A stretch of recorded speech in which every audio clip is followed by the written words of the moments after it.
Alright, so I promised that I would show you some of the development with this idea of an adventure station for a exhibit booth, because I can't build the full size, full scale stuff, but I can build an exhibit booth which has 4 stations. The first one is like your introduction and where you receive the adventure. The second part is where you are charged up with magical energy, and the third is the actual game part where you have to defeat a foe, and then last is the resolution where you find out how well you did and what it did to affect the characters that are in the story.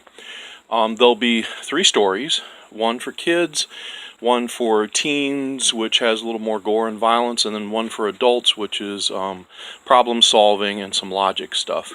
So the main stations don't change. The video projections, the stuff that goes into them don't change, but the content that's on them will.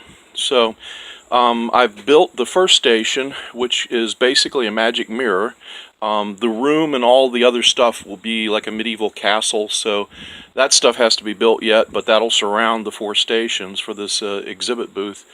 And so this is basically what I've got so far. I'm doing this on a very small budget and still using some high technology. I bought video projectors online and was able to repair them and got them for a steal, and so there's all kinds of good things, and I'm using Leap Motion and Connect and some other tracking technology, but I think you'll think it's pretty cool. At least I think it's pretty cool. So this is, I'm going to show it to you in the daytime, and then I'm going to explain how it kind of works, and then I'll show you, we've converted it for Halloween this year, and so I've got another program that I'll be running on this particular first station. So this is the first station. It's an infinity mirror. You can't really see terribly well what it is, but it just looks like a big mirror. At nighttime, though, you'll be able to see a lot more detail as you go into it. I don't know if you can see inside of it, but there's like rock and sconces. And this is full size, so it's supposed to look like a doorway. And of course, the doorway is supposed to go on for forever. And in the middle of it is a semi-transparent area where the projection, the TV will show through, and that will be the animation part. Back on, let me get back from it so you can actually see the whole thing. So you can see it's just a rock wall. Now that wall will continue around the outside enclosure of the room, and you won't notice the edging. But this is just basically a shelf, a bookshelf with some outside pieces on foam, and I got a power switch for the lights. You might be able to see a little more in here, but you can see inside the case there.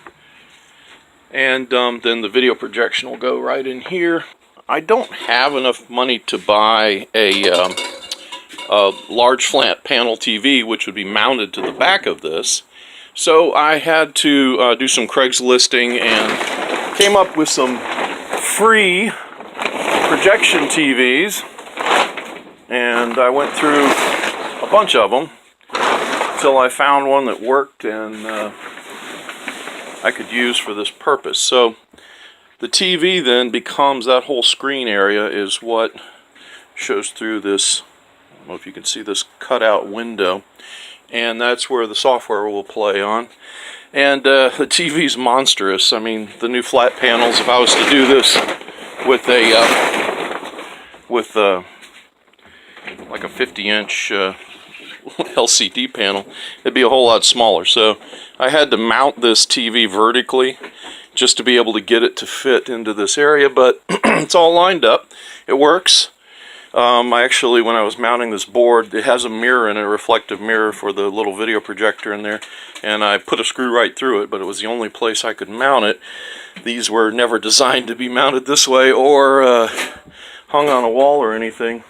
So I'll show you the sensor, and then I'll go ahead, I'm going to wire up the Station 1 software, and then I'll also hook up the Halloween presentation, which uses a Connect. So here's the main sensor. This is a motion sensor.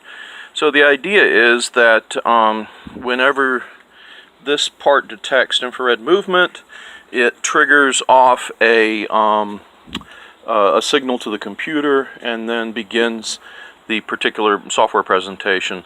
So a couple of challenges here. This is just you can pick these up as an IR Arduino sensor. This particular Arduino Nano doesn't have the keyboard emulator built into it, so I had to come up with another way of doing it. And so I used a gamepad, and then you run some software that will take the input from the gamepad and change it over to a key press, as if you were pushing it on a keyboard. You could also just take a standard keyboard and hook the sensor up directly to one of the two matrix wires of the keyboard, and you just have to figure out which wires and make sure you solder them right. But that would trigger a key push, and then you can catch that key push in the software to begin the presentation. There's also some software delays so that it doesn't keep triggering every time somebody's standing in front of it. But it works pretty good, and you can see all of this is done on budget. But I had some nanos, some of these Arduino nanos laying around, so I went ahead and put together this sensor. And then there's some other fun stuff that I'll show you here in a little bit. So I'm going to mount this sensor, this little component part here, if you can see it. I want to mount that maybe somewhere around, like right there in the little seam. And that way when people walk up, it'll trigger.